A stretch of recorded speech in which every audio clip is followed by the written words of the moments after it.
Grandkid? Thank you. Yeah, yeah. My Lord. Okay. How many do you have? Two. Oh, Looking good. of course I look good. I know. I always look good. I know.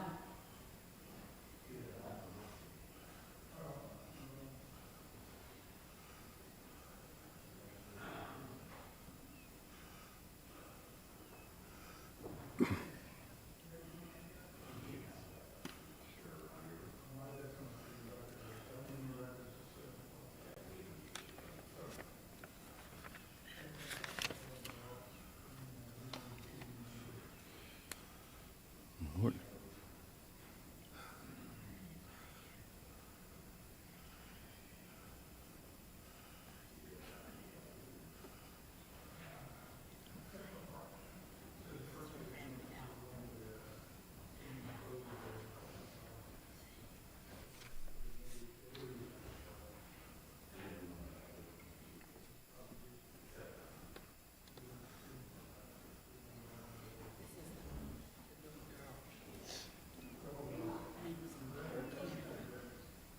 What's her name?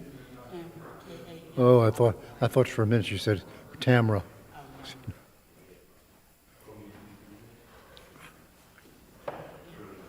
Oh, that's cute. Very cute.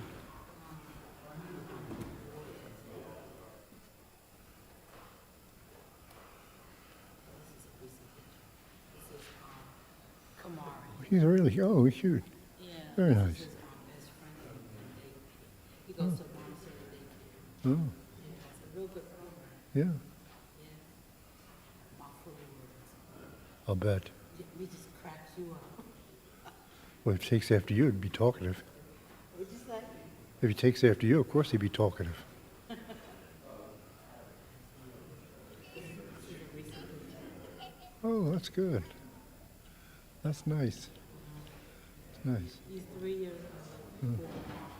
Oh. She just turned. Oh, that's nice. Ready to do your speech? Well, as ready as I'll ever be.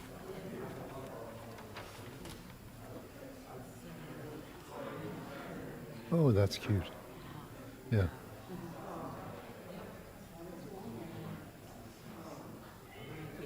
How do you know that?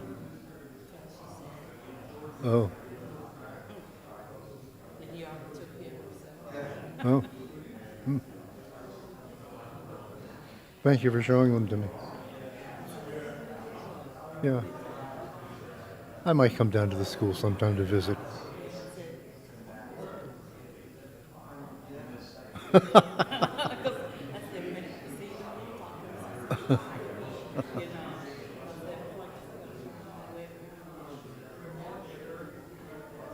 Oh, really? Well, that's why I'm using a walker. Yeah. Yeah. Oh, yeah, you have to do that. Yeah. at least I don't walk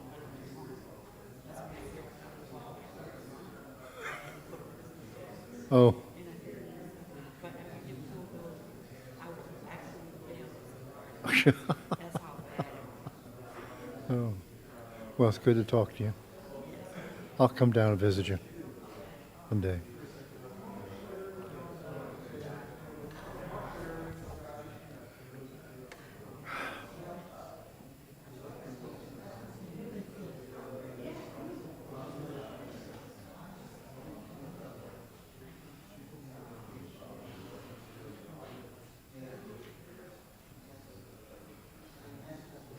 Good morning, everybody. Father Michael is going to be speaking to us, and we're going to record it because he has this wonderful institutional memory of having gone as a student in the 1950s. If anyone has a phone that can ring, because it will be recorded, we can ask them to silence it without being interrupted. Thank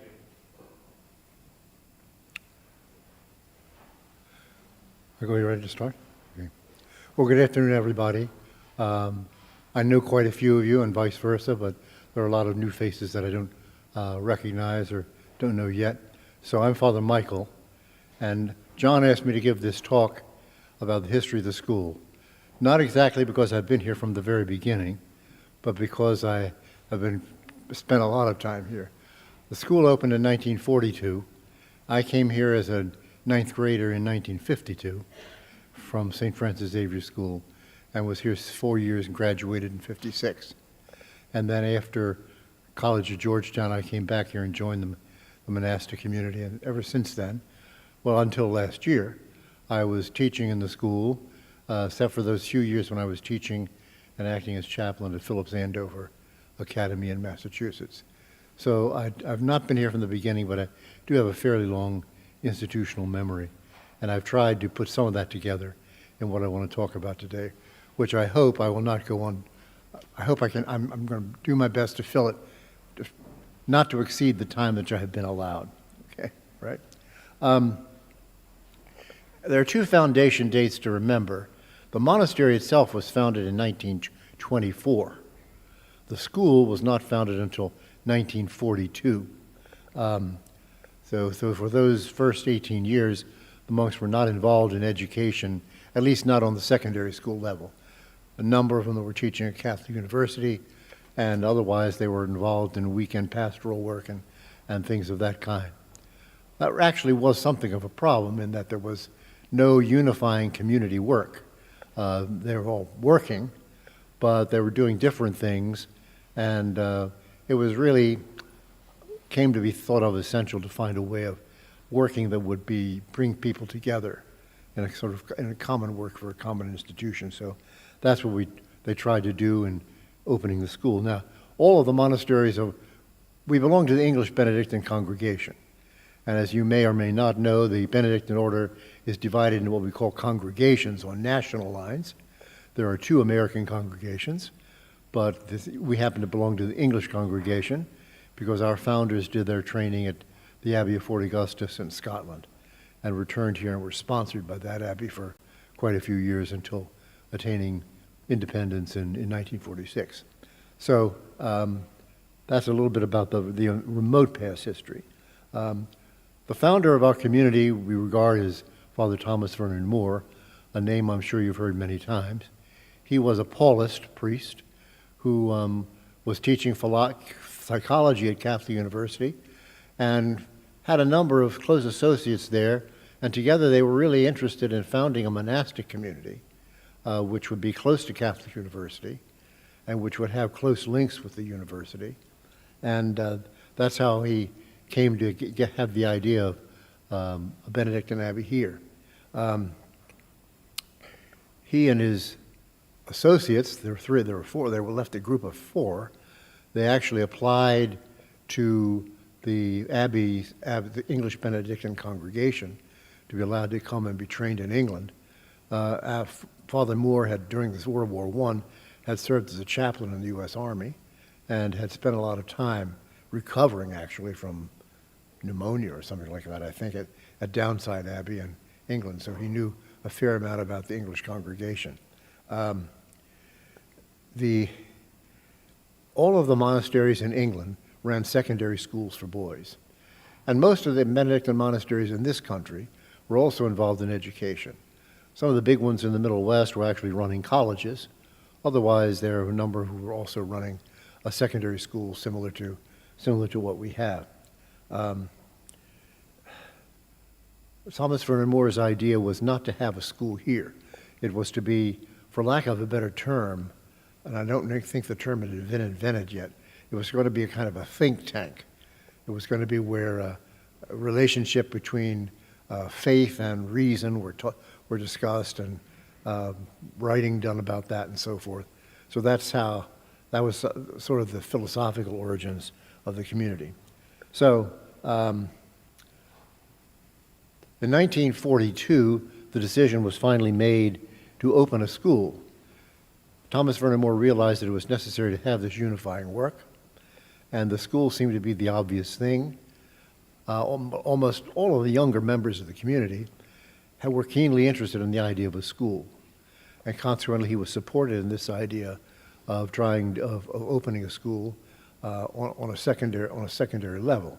It was not to be a boarding school. even though most of the monasteries in England and in the United States did have boarding schools. It was going to be strictly a day school.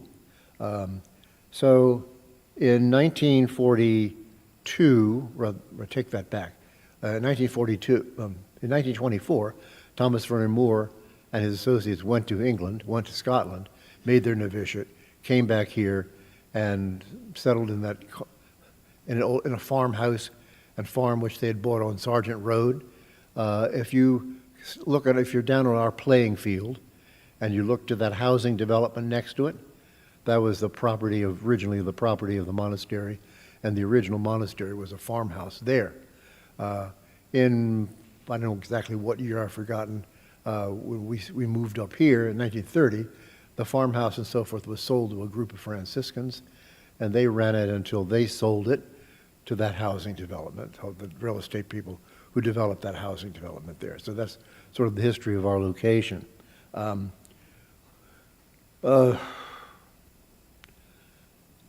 We became independent from Fort Augustus after a period of time.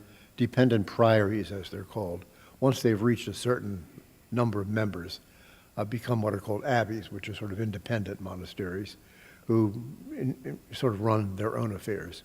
And so we became independent in, I think, 1946. There was still no school. No school was actually intended, but as say in 1942, before we become independent, the idea of starting a school had actually begun in 1942. It was to be a 4-year school for boys, and it was to be a day school only. Now, I don't think that there was a lot of philosophical reflection going on in terms of what kind of school it was going to be. We always talk about the school for the above average student and so forth, which of course we know historically is what it became. But I don't think myself, a lot of people disagree with me, I don't think that they ever sat down and thought this out.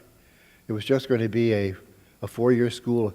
It was going to be a classical sort of education. It was going to be a demanding school, but I don't think they necessarily thought about it being a kind of specialized school for the above average student.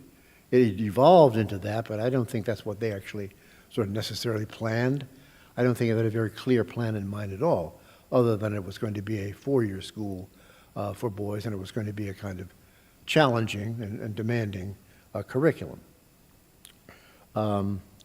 So the school began always maintaining a small enrollment. The monks always wanted to keep the enrollment small, the class size small, so that there could be a close rapport between the monk teachers and the lay teachers and the students themselves. They did not want it to become a very large school. So I would say that the whole time I was in the school, I was here from, 52 to 56, our enrollment hardly ever exceeded about 110, right? And no one ever envisioned it going up to being more than about 150. And the fact that it eventually reached slightly over 200 or 250 and so forth was something that wasn't actually envisioned, that just kind of evolved in that direction. It was to be, as I say, a classical curriculum. By that I mean, much to the surprise of many people, I suppose, it was definitely to maintain Latin and even offer Greek, and math and science were to be important. So it was to be, in that sense, a kind of classical curriculum. The first building to actually be built for school use was the gymnasium. You know the gymnasium down there at the foot of the hill, at the bottom of the hill. It was originally, that was the first building built. It is now the theater, that wing of the building, right? That was originally the gymnasium, and it had at one end a stage, and the stage was used as the school cafeteria, right? And then during the seasons of the year when a play was in rehearsal, everything connected with the school cafeteria was moved onto the side of the gym floor, right? Where it remained, much to the consternation of the basketball coaches and so forth, until the play was over, and then the counters and so forth moved back onto the stage. but that was the practical arrangement for a long while, with the stage being used part of the time as cafeteria, or really, it was intended to be a stage, but it was being used also as a cafeteria. There had been some debate for quite a while, among the monks and some parents, obviously, to have a really adequate theater. And so there was some thought about building, I guess you could only call it a kind of prefab theater. Apparently, in those days after World War II, you had a lot of leftover buildings from military establishments like that, and there was going to be one which was going to be sort of built in the woods behind the monastery. Fortunately, that idea sort of fell through, and the monks decided to go forward in a new direction. In other words, to build a whole new building, a whole new school building. And so that school building was actually built in 1955. The first graduating class was in 1956. That was my graduating class. And that building, of course, the school building had a theater in it, which we thought was like the greatest thing that had ever happened, having used the gym for so long. It was built to, I think it seated about 150 people, right? And of course, there was all the accoutrements which were supposed to go with a theater. So that's where the theater was down there, and then that building had a room which had a cafeteria. And what else did it have?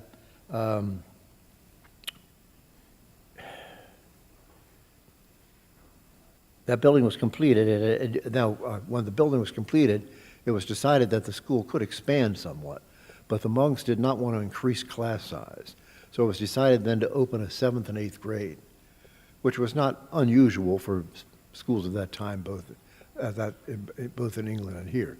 So a 7th grade was added in 55, and then the 8th grade the following year, and thereafter was a 6-year school.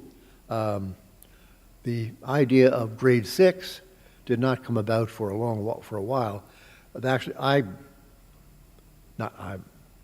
when I was headmaster, I added grade 6 because at that period of time, most of the area public school systems ended elementary school with grade 5 and started middle school with grade 6.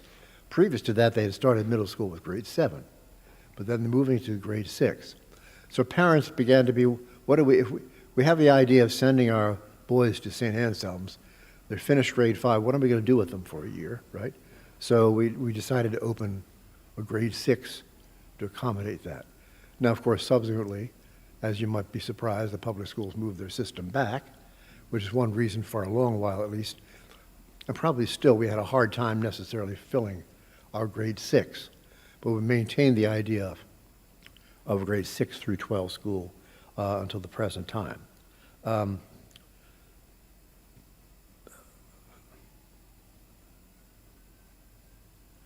The theater was in the new building, as I said.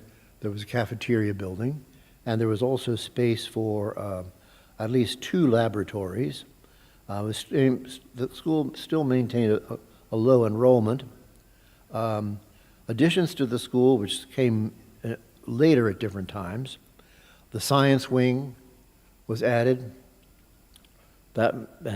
which gave us accommodation for 3 science labs, and the library. Additions to the science wing was added, and then that upper school wing, I call it the upper school wing, I don't know what you call it now, but included the computer labs and the small chapel, and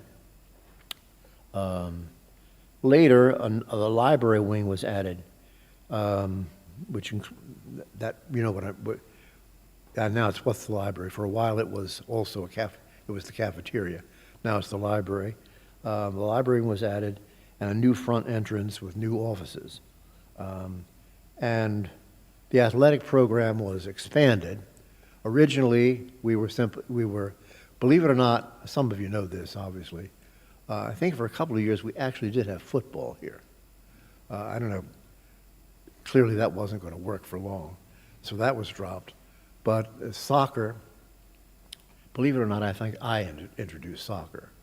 I mean, as the least athletic person in the world, I do take responsibility for having introduced a number of favorable changes, actually an expanding of the athletic program. That is ironic, but actually it did happen. And so, and just parenthetically, believe me, that was a fight because if you know anything about the personnel of the school about that time, a key person only wanted to maintain basketball, I think for the rest of history. But we did introduce those other sports. In the 1980s, the library wing and that sort of new front entrance was added, the new offices. Originally, there was only the one headmaster's office inside. Now there was space for 3 offices. There would be a headmaster, assistant headmaster, and a secretary. The secretary's office subsequently disappeared because that's now the hallway that goes through, connecting these where the secretary's offices are and the rest of the school building. In the 1990s, the gym addition was made, and Father Peter was headmaster then, and the gym was doubled in size, right? Or a new gym was constructed, and the old gym was then turned into theater, and the old gym became theater, and the new gym had all the facilities which you'd expect for a gymnasium. The school's philosophy, I guess, had developed in directions. It was still not intended. No one ever sat down and said we're going to have a school for the above-average student. I don't think anyone ever really said that. It sort of had evolved in that direction because it was let's face it, a demanding program, a challenging program, and so let's say the dropout rate was fairly high. My class, I remember starting in 1955. Is that right? 1955. We had 19 students. But when we graduated, there were only 12 of us left, right? And no transfers ever came in because it was too difficult to incorporate them in with Latin and French and so forth. So enrollment dwindled, but it was hard for it to get to increase. And as we know, it's still somewhat difficult to sort of work people in as transfers, even though we do our best to do it. So it was meant to be a challenging program for capable and above-average students, but it was never meant to be a kind of highly specialized school for students in that sense. As I say, it was one, I don't know if you remember this, some of you would remember it. On one horrible occasion in those years, the Washington Post actually wrote an article about the school in which they described it as a nerd school. You can imagine the effect that had on the student body, right? And also the faculty. Because in fact, it never really was that, because the athletic programs were, I think for the time, quite strong and quite varied. So it was never really a nerd school in that sense. And the students, of course, were horrified by this description because what were the rest of their peers in the Washington area going to think about it?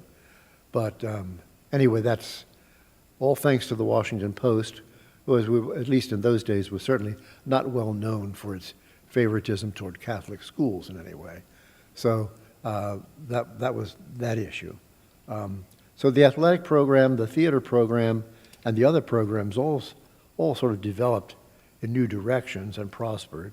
The athletic program became soccer in the fall, baseball, tennis, and so forth in the spring, and cross country.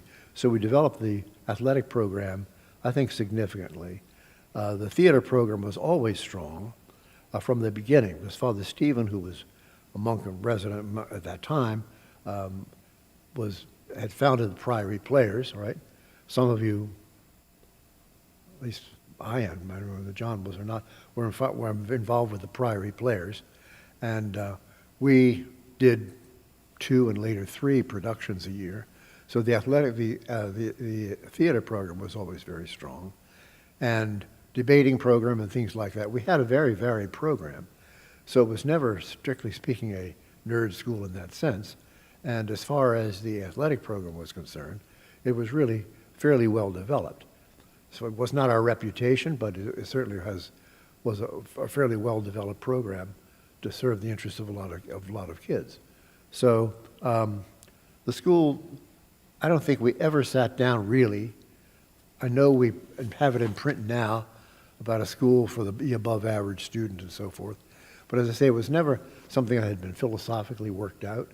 It was just the idea that it was going to be a tough program, and for those who could hack it were welcome to come, but it was never meant to be designed particularly for, it wasn't designed to be a school which would be impossible, but actually one which would serve the interests of a broad spectrum of people, even though it was going to be, the above average student would be served well by it. So that was sort of a quick overview of the history of the school. Let's see.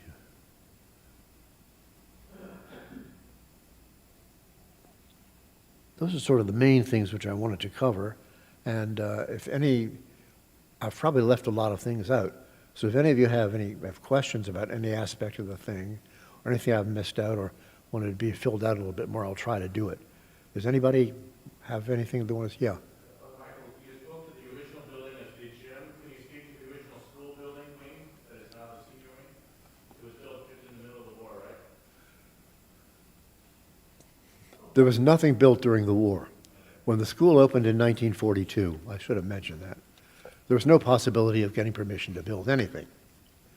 And so the only thing they could do to accommodate the school was they turned the north wing of the monastery over that way, which had been built as the novitiate to house the candidates for this monastery and for Portsmouth. So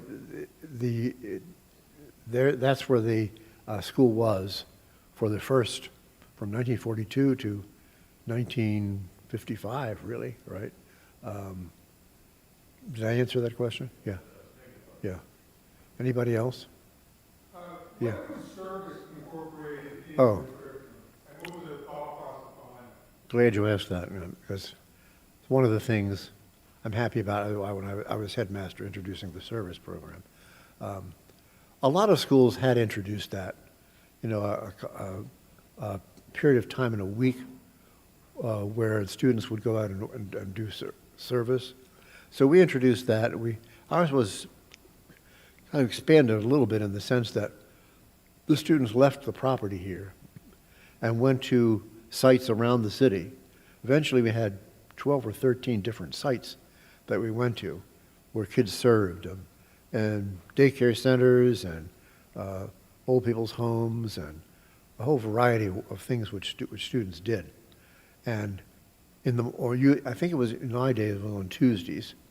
At the end of first period, I think, those students were transported by bus by faculty members who were willing to do that to their sites. They worked there until around 12 and were transported back here in time for lunch at 12:30 and for afternoon classes. So the service program for juniors and seniors, it was mandatory. We did have a simpler program for, say, third and fourth formers that would be things they could do on site, different kinds of projects which they could do on site. But going off-site to the other institutions, that was juniors and seniors only. So did I answer that? Yeah. Anybody else? Yeah. Father, can you explain how it was as a student where all the faculty were monks? Was it something different, or you just concerned about school? One of the things we're trying to do here is that there are only 4 monks teaching. So you being taught by a school of all monks, did you notice that at all, or did it make a difference? No, actually, I don't think it made any difference. In other words, when the school was opened, it was a small enrollment, And so the monks basically could handle the teaching. When I was in the school, there were two lay teachers. There was the school secretary, Mrs. Fitzgibbons, and there was the coach. So two. As time went on, the number of monks didn't radically increase, so the lay faculty was increased over time to fit the expanded curriculum. But there was no conscious effort to say we only want to be a school taught by monks or vice versa. As long as the monks were capable of teaching, we used them as much as we could, and then almost from the beginning, the number of lay teachers was expanded. It started with the one coach, and there was one math teacher whom I had for algebra, who is himself a graduate of the school, and he taught. So there were, I guess I said two, there were probably three lay teachers for a while. Yeah.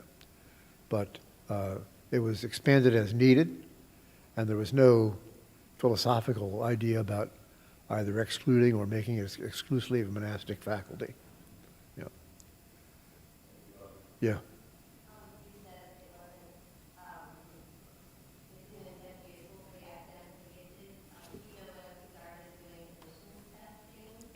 Oh, we started doing admissions testing fairly early, but it wasn't that we were setting out to get a sort of highly specialized enrollment body.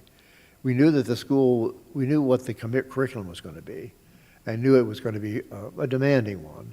And so we wanted to make sure that students were not being put into a program which was going to be impossible for them, right?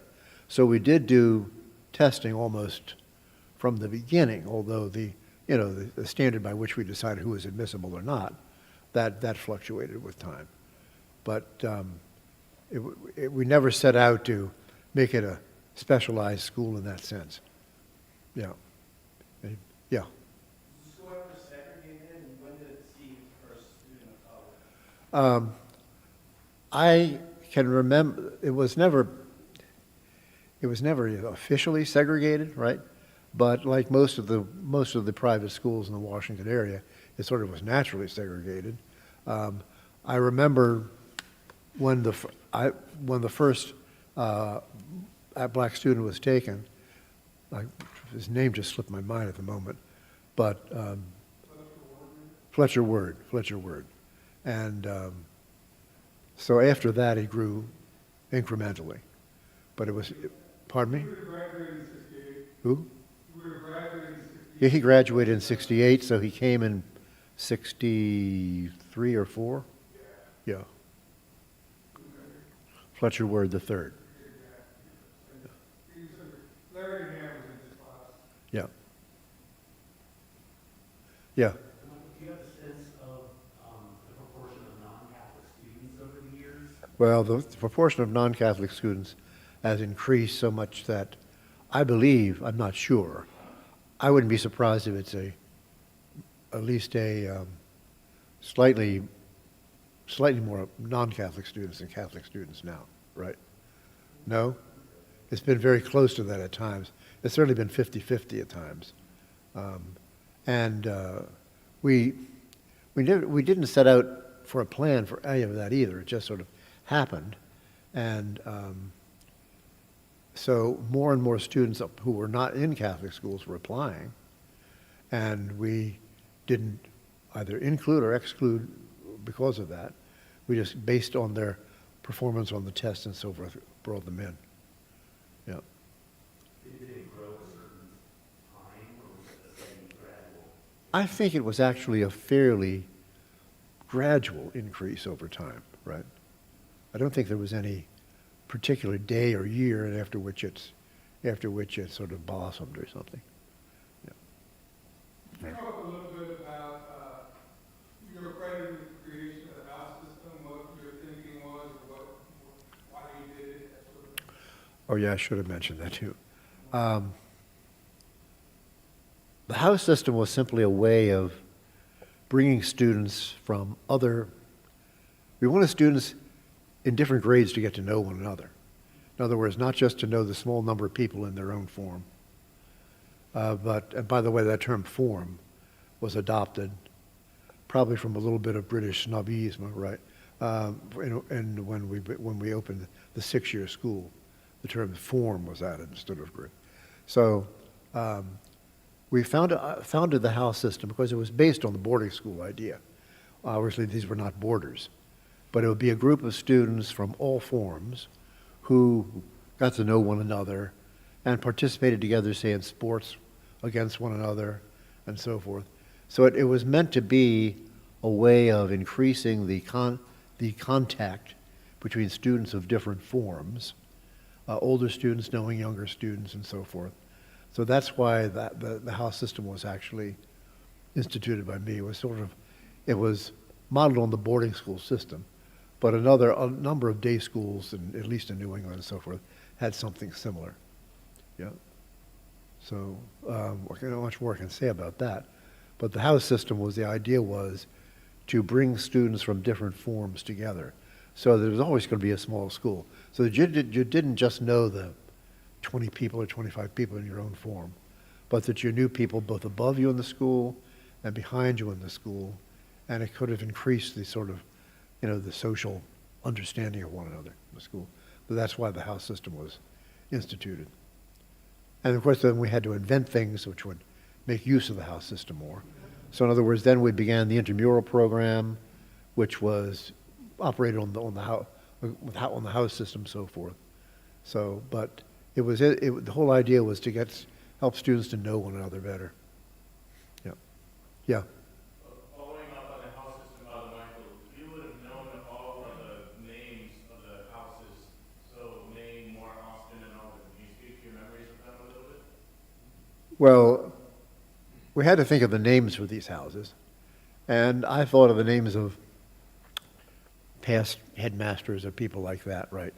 So Moore was obviously Thomas Werner Moore, who had nothing to do really with the school. And he instituted the founding of the school, but he really didn't want anything to do with it himself, right? He was fully involved in teaching at Catholic University in the psychology department. And he actually said this to Father Austin. I've quoted this to some of you. Now, you run the school. I don't really want anything to do with it, but I rely upon you, right? So he said, I will celebrate the graduation mass every year. And that's about all he ever actually did as far as the school was concerned. He was in favor of it, he wanted it, but he was a university person, right? And wanted to be fully involved in the university. But he wanted the school to take place here because he thought that was really an important element in sort of our growth. Yeah. And Father Austin, you studied under him, right? Well, Father Austin was headmaster when I was here. Yeah. I was headmaster for 17 years. Austin was the first headmaster and was headmaster the whole time I was in the school, except for 1 year when he was on sick leave. And then Father Stephen Reed was headmaster for that year, but then Austin came back. So he was here, I think, until I graduated. Yeah. Well, Alban was named after Abbot Alban, right? And the years he was abbot, I can't even remember. And then John Main was the headmaster who preceded me, and Austin Moore. Who we left out? Alban, Austin, Moore, and Maine.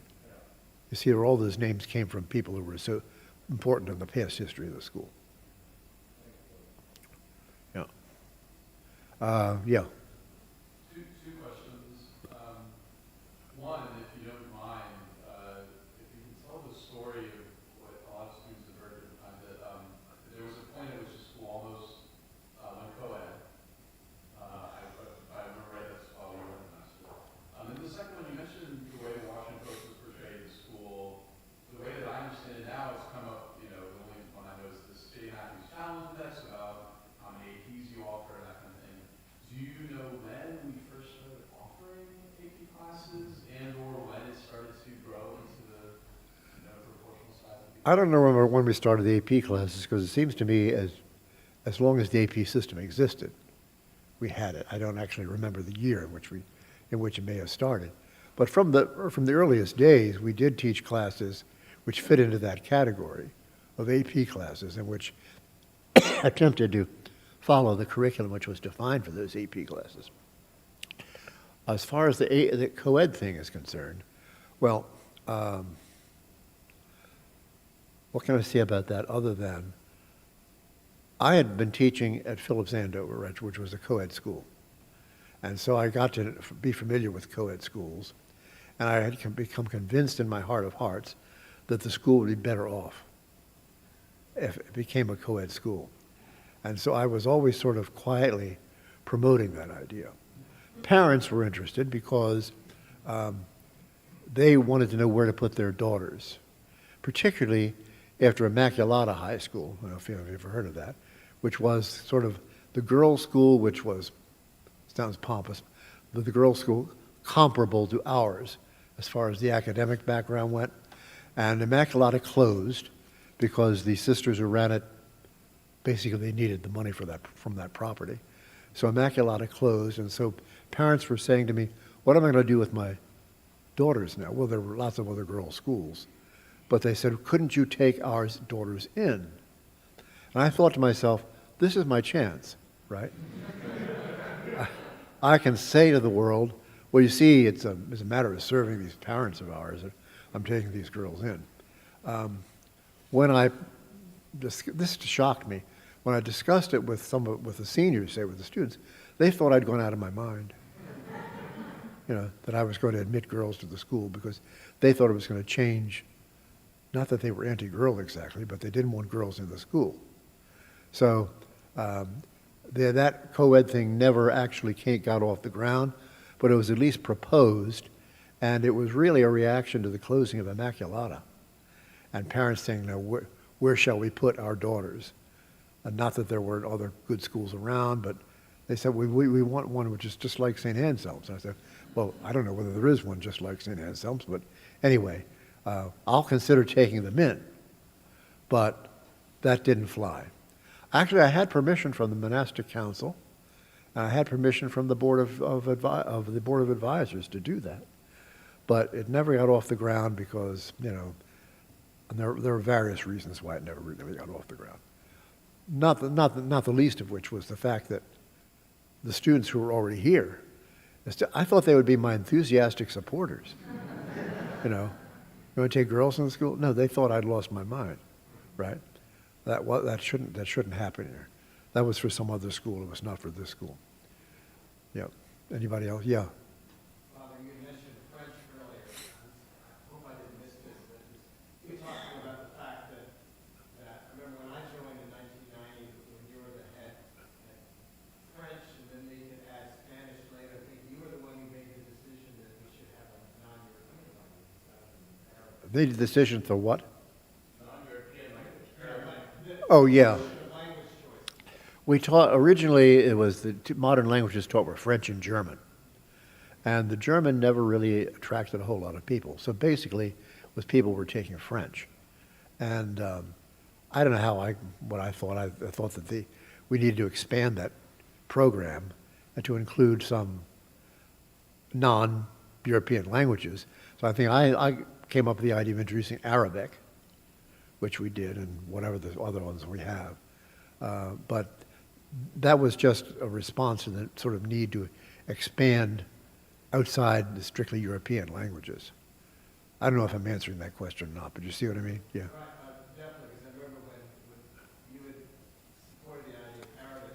I think one time when, in the early 90s, the boys had to take some French, and then it evolved so that they could have a choice between French and Spanish in the middle school. Well, when I was in the school myself, we taught French and German. And every other school in the world taught Spanish. And I remember asking one of the monks, now this is a true story, shocking as it is. I said to the monks, well, why don't we teach Spanish? And this monk said to me, well, have you ever known a Spanish person that you wanted to talk to? Right? Right. He actually said that to To what extent he meant it, I don't know. But anyway, we kept German, and German never took off. I mean, we never had more than a couple of students taking German. And then I introduced the Arabic. What else? Did we ever have another one? Yeah, we did try with Chinese for a while. Pardon me? Yeah. And then we came down in favor of the Chinese, of Arabic, yeah. Yeah, yeah. Bob and Michael, we're in the middle of a reaccreditation, and my understanding is you actually got us accredited the first time. Can you talk a little bit about, and apparently it was not when you were here, it was while you were headmaster, so specifically after the school has. It was while I was headmaster. We had never been going through the accreditation process. And this was another aspect of what I kind of lingering snobism somehow or other. I once asked the question when I was a student, why aren't we accredited?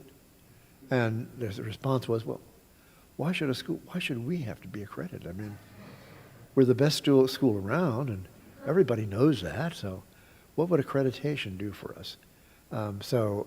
But I managed to overcome that because you need to be sort of on the same wavelength as every other school in the world, right? So we managed to get that through. But originally it was not thought to be necessary because we were so good already, you see. And we didn't need things like that. That was literally the attitude. Yeah. Michael, so you're a graduate of our school and have been a monk since the 1950s. This has been your life, both the monastery and the school, and then headmaster for 17 years. So what would you like for us as a faculty to be in 2024 with what you've experienced? What should we know about this monastic school that we're a part of? Well, I don't know how to exactly answer that question. I think we need to know, we need to understand something about the history of the school. And we need to know at least something about what the monastic aspect of it means. And we'd like to maintain that in some real sense.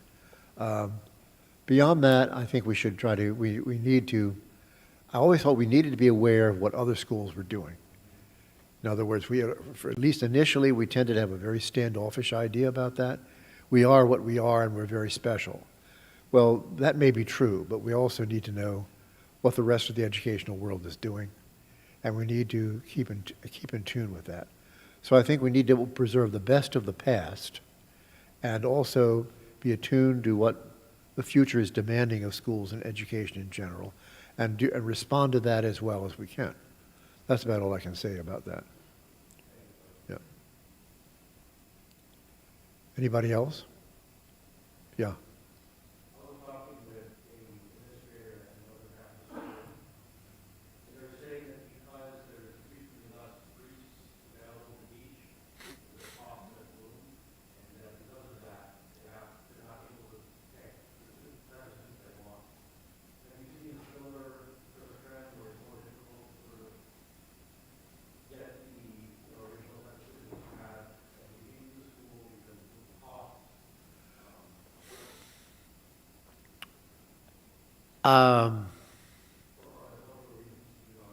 I don't know. I mean, it's always been difficult to get students because they're in competition with so many other schools, and they're just not. You know, there are a lot of other good private schools in Washington, right?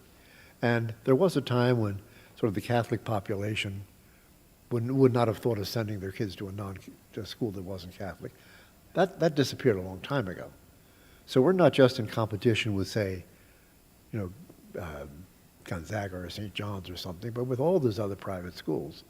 And we are cheaper, though people don't always realize that. But I don't think that there's always going to be the competition that's there. And consequently, it's never going to be easy to recruit exactly all the number that we want all the time. No. I don't know what more I can say about that, but. Anybody else? Yeah.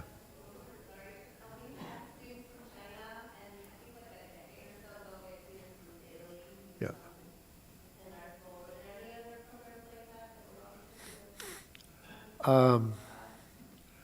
Not that I remember. I mean, the relationship with the Italian schools came about because there's the Italian schools themselves have a program. They're looking for schools to put their students in the United States. And so we somehow got involved in that.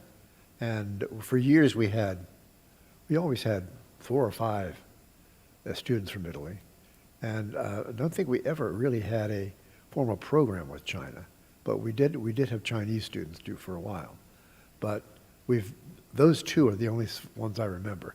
And the one that for Italian students was the one that was most structured, where we had a really relationship with the schools on the other side. And not that we sent students there, but that, it was organized much more strictly than before, yeah. Any final questions from anybody?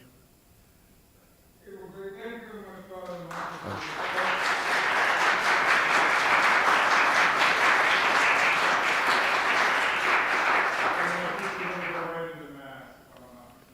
Yeah.